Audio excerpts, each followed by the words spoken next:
যত্ন করে টিফিন বাক্সে খাবার গুছিয়ে দিতে দিতে হাঁক দেন সুলেখা। নিশি, হলো রে তোর? আমি কিন্তু রেডি করে দিয়েছি সব। হ্যাঁ মা, আসছি।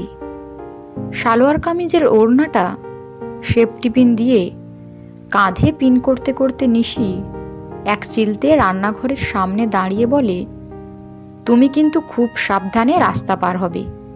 বাবলুকে বলে দিয়েছি, ও তোমার হাত যেন শক্ত করে ধরে থাকে। হ্যাঁ হ্যাঁ, ছোট বাচ্চা তো আমি, বাবলু খুব বড়। আমি তো বাবলুর ঠাম্মা নই, তাই না? বলেই একগাল হাসেন সুলেখা। তোর কথাগুলো কিন্তু আমার মুখস্থ হয়ে গেছে।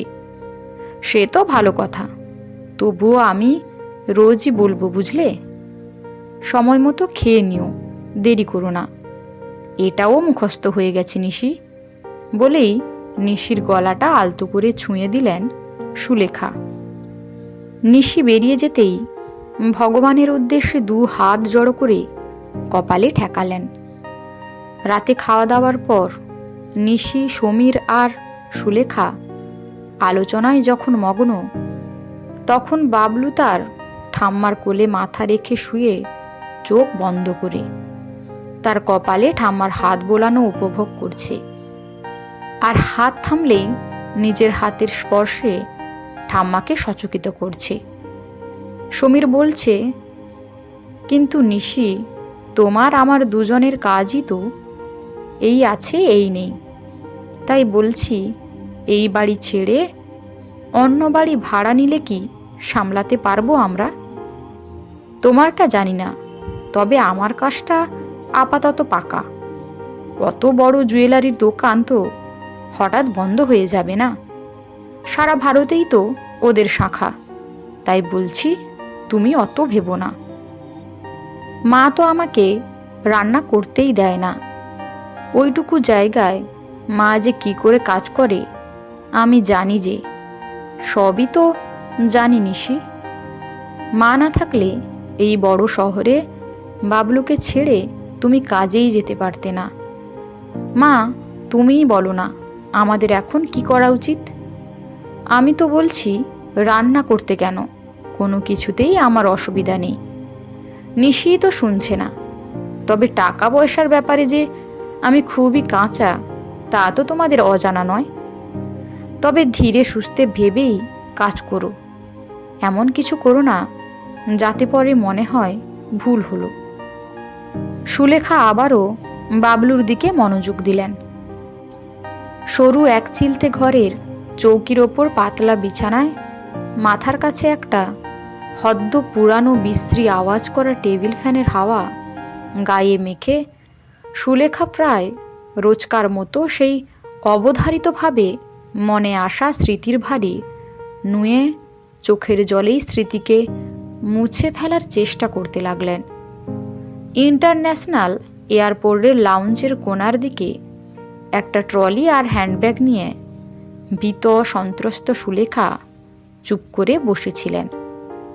মাঝে মাঝে নিজের রিস্ট ওয়াচের দিকে তাকিয়ে সময় দেখছিলেন, আর দূরের দিকে তাকিয়ে যেন কারো আসার আশায় উদ্গ্রীব হয়েছিলেন।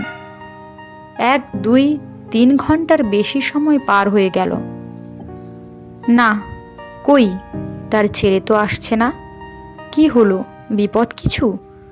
ফোনও তো সুইচ অফ বলছে। তাহলে হঠাৎ শরীর খারাপ, হার্ট অ্যাটাক? ছি ছি, এ কি ভাবনা আসছে মনে। নিজেকেই দোষ দেয় সুলেখা। ভগবানের কাছে বারবার ক্ষমা চেয়ে নিল। আর তো পারা যায় না। ব্যাগপত্র সিটে রেখে পাশের জনকে দেখতে বলে এগিয়ে গিয়ে এক গ্রাউন্ড স্টাফকে জানালো তার কথা। জানালো সে তার ছেলের সঙ্গে চলে যাচ্ছে আমেরিকা।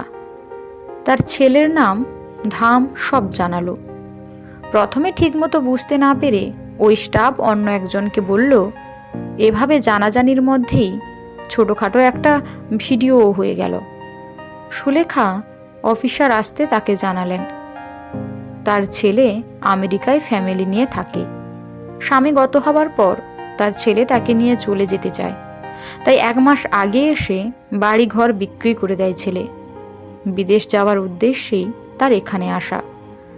দেশ ছাড়তে না চাইলেও একমাত্র ছেলের কথা রাখতেই তার এই সিদ্ধান্ত। সব স্মৃতিকে দূরে ঠেলে রাজি হয়েছিলেন শুধু ছেলেকে খুশি করতে। কিছু সময় পরেই সবটা পরিষ্কার হয়ে গেল। ছেলে ডোমেস্টিক লাউঞ্জে মাকে বসিয়ে রেখে চলে গেছে যেখানে যাওয়ার। অনেকক্ষণ কান্নাকাটি করে অসুস্থ হয়ে পড়লে তাকে সঙ্গে নিয়ে আসে সমীর, সেই গ্রাউন্ড স্টাফ। ব্যাস, আর ছাড়েনি সমীর আর নিশি। 3 বছর আগলে রেখেছে সুলেখাকে মায়ের আসন দিয়ে। বাবলু তো ঠাম্মাকে পেয়ে আনন্দে আত্মহারা। যাকে 2 চোখ ভরা স্বপ্ন নিয়ে নিজের শখ আহ্লাদ দূরে সরিয়ে বিদেশে পড়তে পাঠিয়েছেন সুলেখা, সেই নারী ছেঁড়া সন্তান তাকে চরম বাস্তবতার মুখোমুখি দাঁড় করিয়ে দিয়েছে। ভালো করেছিস বাবা, বুঝিয়ে দিয়েছিস স্নেহ ভালো, কিন্তু অন্ধ স্নেহ ভালো নয়। অন্ধ স্নেহে ধৃতরাষ্ট্রের কি পরিণতি হয়েছিল সবাই জানে। ভগবান, তুমি ওকে ভালো রেখো। আমি যে মা, আর কিছু যে চাইতে জানি না। আঁচলে চোখের জলের ধারাকে বাঁধ দেবার চেষ্টা করতে লাগলেন সুলেখা। পাশ ফিরে শুয়ে ভাবলেন তার সঙ্গে থাকা 3.5 লাখ টাকা আর সামান্য গয়না এবার তিনি ভালো কাজে লাগাবেন।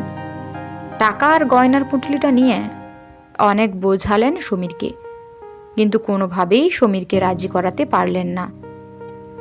নিশির সাহায্য নিতে গেলে নিশি হেসে বলে, মা, আমি সবসময় তোমার ছেলের বিপক্ষে, কিন্তু এখন আবার তার কথাই সব। পতি পরমেশ্বর বলে কথা। ও তুমি রেখে দাও, শুধু আমাদের থেকে দূরে চলে যেও না। আমাদের যে কেউ নেই। হঠাৎ কেঁদে ফেলে নিশি।